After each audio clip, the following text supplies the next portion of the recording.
మామ అందరికీ నమస్తే. అయితే నేను ఇప్పుడు చెప్పబోయే విషయం ఏంటంటే, రేణు దేశాయ్ గారి వీడియో మీరు అందరు చూశారు. ఆమె మాట్లాడిన దాంట్లో తప్పుందా రాంగ్ ఉందా అదంతా పక్కకు పెడితే నాకు అనిపించింది ఏంటంటే, మొన్న రీసెంట్ గా జరిగిన ఏదైతే వీధి కుక్కల దాంట్లో ఎంతో మంది తల్లిదండ్రులు వాళ్ళ చిన్న పిల్లల్ని కోల్పోయారు. ఆ విషయాన్ని దృష్టిలో పెట్టుకొని ఆమె ఒకటే చెప్పింది, మాకు ఎన్జిఓ ఉంది, మీరు వీధి కుక్కలను జీహెచ్ఎంసీ వాళ్ళు పట్టుకొని మాకు అప్పగిస్తే మేము చూసుకుంటాం, అంతేగాని కుక్కలను మూగజీవులను చంపొద్దు అని చెప్పేసి వాళ్ళు ఒక స్టాండ్ తీసుకున్నారు. ఎవరెవరు తీసుకున్నారు? రేణు దేశాయ్ గారు, అలాగే మన జబర్దస్త్ రష్మి గారు, వీళ్ళిద్దరు కలిసి స్టాండ్ తీసుకున్నారు. దానికి ప్రెస్ మీట్ పెట్టి ప్రెస్ క్లబ్ లో మాట్లాడుతుంటే, ఈ మీడియా ఉంది కదా అని చెప్పేసి వాని ఇష్టం వచ్చినట్టుగా క్వశ్చన్లు అడిగితే ఎవరికైనా గుద్దలో కలుతుంది. ఆమె అదే చేసింది. ఆమె కొంచెం గట్టిగా మాట్లాడేసరికి దాన్ని బ్యాడ్ గా పోర్ట్రేట్ చేసి ఈ ఇష్టం వచ్చిన రాతలు రాశారు.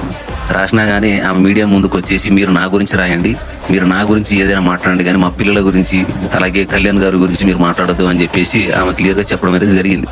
నేనేమంటున్నా అంటే, మీరు ఒకవేళ రేణు దేశాయ్ గారు చేసింది తప్పే అయితే మీరు రేణు దేశాయ్ గారిని క్వశ్చన్ చేయండి, రేణు దేశాయ్ గారి గురించి మాట్లాడండి.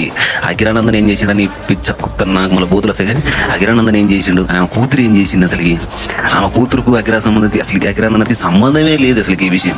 మళ్ళీ మధ్యలో పవన్ కళ్యాణ్ గారు లాగుతారు. పవన్ కళ్యాణ్ గారికి ఏందిరా సంబంధం అసలుకి? అది ఎక్కడ సంబంధం ఉంది అసలు? పవన్ కళ్యాణ్ గారు ఏమైనా చెప్పారు ఇది చేయమని? మీ లుచ్చా పూకులు నా సుల్లి కొన్ని రాతలు రాసే ముందు కొంచెం వెనక ముందు ఆలోచించి రాయండి.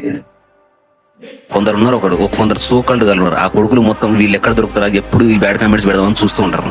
అలాంటి లుచ్చాగాళ్ళకే చెప్తున్నా, పిల్లల గురించి కాదు ఆమె గురించి మాట్లాడండి. ఆమె తప్పు చేసి ఆమె గురించి మాట్లాడండి. పిల్లల గురించి వాళ్ళ ఫ్యామిలీ గురించి మాత్రం మాట్లాడదు దయచేసి.